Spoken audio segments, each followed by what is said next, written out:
अंसारी के बारे में अगर आप हॉस्पिटल के बारे में बोलेंगे तो मनदीप जोशी ने भी जो औरतों को मारा, जिन पे हाथ उठाया, उन पे भी केस होना चाहिए।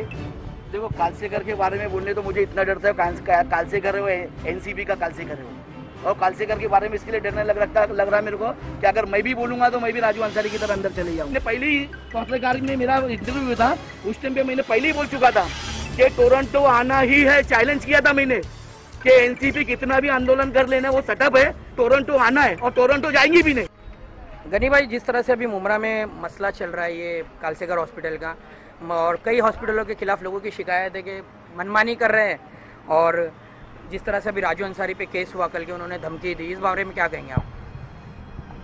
राजू अंसारी के बारे में अगर आप हॉस्पिटल के बारे में बोलेंगे तो मनदीप जोशी ने भी जो औरतों को मारा, जिन पे हाथ उठाया, उन पे भी केस होना चाहिए।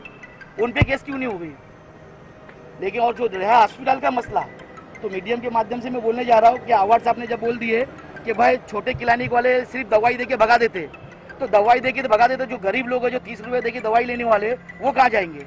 और जो गरीब लोगों को जो दवाई देते क्लिनिक वाले, उनके वजह से पब्लिक यहाँ के मुसलमान पब्लिक बची हुई है। उनको अगर बंद करा देंगे तो गरीब पब्लिक किधर जाएंगी, गरीब जनता किधर जाएगी? और जिस तरह से ये कल जो झगड़ा हुआ यहाँ पर 2 दिनों से चल रहा है जो, तो लोगों की ये शिकायत हो गई। अब मैंने कमेंट्स सोशल मीडिया पर देखे कि जब एक प्रेग्नेंट औरत की मौत हो गई थी कालसेकर के गेट पे, उस वक्त कोई नगर सेवक आया नहीं, ऐसा लोगों की शिकायत है। लेकिन अब कालसेकर के जो डिफेंड के लिए इतने सारे नगर सेवक आ गए, इस पर क्या बोलेंगे? देखो कालसेकर के बारे में बोलने तो मुझे इतना डरता है, कालसेकर हो, एनसीपी का कालसेकर हो, और कालसेकर के बारे में इसके लिए डरने लग रहा है मेरे को कि अगर मैं भी बोलूंगा तो मैं भी राजू अंसारी की तरह अंदर चले जाऊंगा, और कोई भी आवाम आवाज उठाएगी तो राजू अंसारी की तरह चले जाएंगे। क्योंकि एनसीपी वालों को सिर्फ कालसेकर की एमडी चलती है, कालसेकर की सीओ चलती है, बाकी कोई भी हॉस्पिटल के सीओ को मीटिंग में नहीं बुलाया जाता है, और ना कोई भी हॉस्पिटल के एमडी को बुलाया जाता है, सिर्फ कालसेकर। क्यों ऐसा? कालसेकर में ही क्यों भर्ती होना है, और कालसेकर में ही क्यों पैसा 1.5 लाख 2 लाख रुपये देना है? क्यों गरीब को जो छोटे डॉक्टर, और इनके हर मीटिंगों में डॉक्टर लगते छोटे वाले, जितने छोटे डॉक्टर इनके हर मीटिंगों में लगते, हर सर्टिफिकेट बांटने के लिए छोटे डॉक्टर लगते, तो फिर क्यों ऐसा बोला जा रहा है कि वो डॉक्टर लोग खाली दवा दे के भेज देते? अरे वही डॉक्टर हमारा इलाज करते, और वही डॉक्टर की वजह से गरीब लोग बचे हुए। नहीं तो बंद कर दो सब डॉक्टरों को, हॉस्पिटल बंद कर दो, उनका दवाखाना। गनी भाई, जैसे अभी बहुत से डॉक्टर ऐसे जो बंद भी करके बैठे हुए हैं और गायब है बहुत से डॉक्टर, तो क्या उनके बारे में क्या कहेंगे? देखो जो गायब हुए वो बेचारे डर के मारे गायब हुए, क्योंकि उनके ऊपर दबाव है, और दबाव है तो मेरा बोलने का मतलब कैसा मालूम है?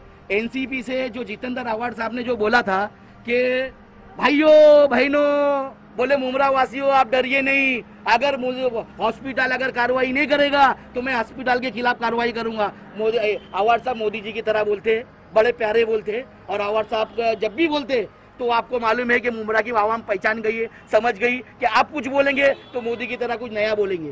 तो आवाज साहब ने जब बोले हैं कि भाई जितने हॉस्पिटल अगर नहीं लेंगे किसी को इलाज के लिए तो उनके ऊपर कार्रवाई होगी, ये उनका स्टेटमेंट खुद है, तो फिर क्यों नहीं कार्रवाई हो रही हॉस्पिटलों के ऊपर?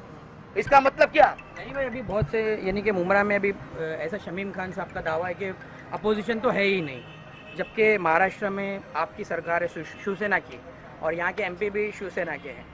इसके साथ ही अभी सैफ पठान और लिसान अंसारी, इन्होंने ये राजू अंसारी के साथ खड़े हुए, और इस सब चीज़ों के खिलाफ वो मंडे को PIL दाखिल करेंगे, बोला उन्होंने कि मंडे तक इंशाल्लाह हो जाएगी। तो सर आपकी पार्टी इस संदर्भ में क्या कर रही है? देखो मैं कोई पार्टी की तरफ से नहीं बोलता, आवाम की तरफ से बोलता हूँ। आज मेरे मुसलमान भाई बहुत तकलीफ में, मुसलमान भाई नहीं हिंदू भाई भी मेरे बहुत तकलीफ में, क्योंकि हॉस्पिटलों में 1.5 लाख के सिवा इलाज होता नहीं है, और हॉस्पिटल में कालसेकर में क्या योजना नहीं है? प्रधानमंत्री योजना भी है जिसमें 1.5 लाख रुपए क्यों नहीं बताया जाता हॉस्पिटल में कि 1.5 लाख रुपए का योजना है, हम योजना की तरफ से काम कर रहे हैं, आप हैसियत है तो आपके कैश की तरफ से काम कर रहे हैं। लेकिन योजनाएं गरीबों को बताना चाहिए ना, गरीबों को योजनाएं नहीं बताई जाती, उसके बाद 1.5 लाख 2-2 लाख रुपए फीस होती है, आदमी मर के आ जाता है, तो उसका जिम्मेदार कौन? यहाँ का MLA जिम्मेदार है ना, जो बोलता है कि मैं कार्रवाई कर दूंगा कि कोई भी हॉस्पिटल वाला अगर नहीं लेगा मैं कार्रवाई करेगा, उनका स्टेटमेंट है, तो फिर क्यों नहीं कार्रवाई करते? हमको आवाम को दिखाओ कि हम जो बोलते हैं मुंह से वो सच बोलते। और समीम भाई का जो आपने पूछे, समीम भाई तो बड़े अच्छे हैं, मेरे दोस्त थे, क्या उनको आदत है हमेशा की, देखो समाजवादी में रहे, बेचारे खिलौने का धंधा किए, बेचारे ने मेहनत की बहुत, क्या वहाँ पे भी छोड़कर आ गए। फिर समाजवादी में आबू आजमी साहब के साथ रहे, आबू आजमी साहब ने उनको चलना सिखाया, खड़ा रहना सिखाया, अपने पैर पे खड़ा रहना, इतने ईमानदार है कि उनको भी छोड़कर आ गए हो। लास्ट में आवाड साहब के साथ है, उनके साथ भी ईमानदारी कर रहे। अभी आगे का कुछ पता नहीं, क्योंकि मेरे अच्छे दोस्त थे और वो काम करने वाले लोग हैं, कभी भी वो किधर भी लेट जाते हैं। अभी टोरंटो के भी बारे में बोले मेरे मैयत पे से जाएंगे, लेकिन मेरा दोस्त है, अल्लाह ऐसा ना करे, वो मैयत पे से जाना नहीं जाना वो अल्लाह के हाथ में। लेकिन उनका एक मानना था कि भाई अगर टोरंटो आएंगी तो मेरे मैयत पे से जाएगी, लेकिन उनको ऐसा बोलना नहीं चाहिए था। वो मेरे अच्छे दोस्त हैं। अब वो लोगों को जवाब दे रहे बेचारे कि भाई मैं मैयत पे जाएंगी नहीं जाएंगी, वो पब्लिक उनको पूछ रही है। ऐसा पूछना नहीं चाहिए। वो तो आदमी पॉलिटिक्स में कितना भी झूठ बोल देता है, तो झूठ बोलने से इसका मतलब थोड़ी कि वो उसके मैयत पे से लेके जाएंगे यार, वो भी एक इंसान है यार, ऐसा नहीं बोलना चाहिए उनके बारे में। लेकिन वो अपने दोस्त बहुत अच्छे। अब टोरंटो मैंने पहले ही पत्रकार में मेरा इंटरव्यू था, उस टाइम पे मैंने पहले ही बोल चुका था कि टोरंटो आना ही है। चैलेंज किया था मैंने कि एनसीपी कितना भी आंदोलन कर लेना वो सेटअप है, टोरंटो आना है और टोरंटो जाएंगी भी नहीं, ये भी मेरा चैलेंज है। अगर टोरंटो आएंगी मैं मुमरा छोड़ दूंगा। तो जैसे कि अभी आपने कहा और पिछले दिनों जितेंद्र अवार्ड सर से ये सवाल पूछा गया था कि टोरंटो मुमरा आई तो आपका क्या स्टैंड है, तो उनका कहना था कि बीजेपी की लाई हुई है और 600 करोड़ रुपया लिया था बीजेपी ने टोरंटो को लाने के लिए, लेकिन अगर हम उसे कैंसिल कराते तो हमें 1,500 करोड़ रुपया देना पड़ता। तो आप क्या कहेंगे इस बारे में? देखो, आप क्या बोलते हैं कि मुमरा के लोग मेरे लोग है ना, मुमरा की जनता मेरी जनता है, तो आप बोल रहे मैं 1.5 करोड़ रुपया देना पड़ता, 1,500 करोड़ रुपया देना पड़ता। मुमरा ने तो तुम्हारे को मिनिस्टर बनाया, आज तुम्हारे को कितनी निधि आ रही है, कितना मुमरा के लोगों से फायदा हुआ है, कितना मुमरा की पब्लिक ने तुमको कहाँ से अपने सर पे बिठा दी। मुमरा के लोगों ने तुम्हारे को जमीन से अपने सर पे बिठा दिया और तुम उनके लिए कुछ नहीं कर सकते हो।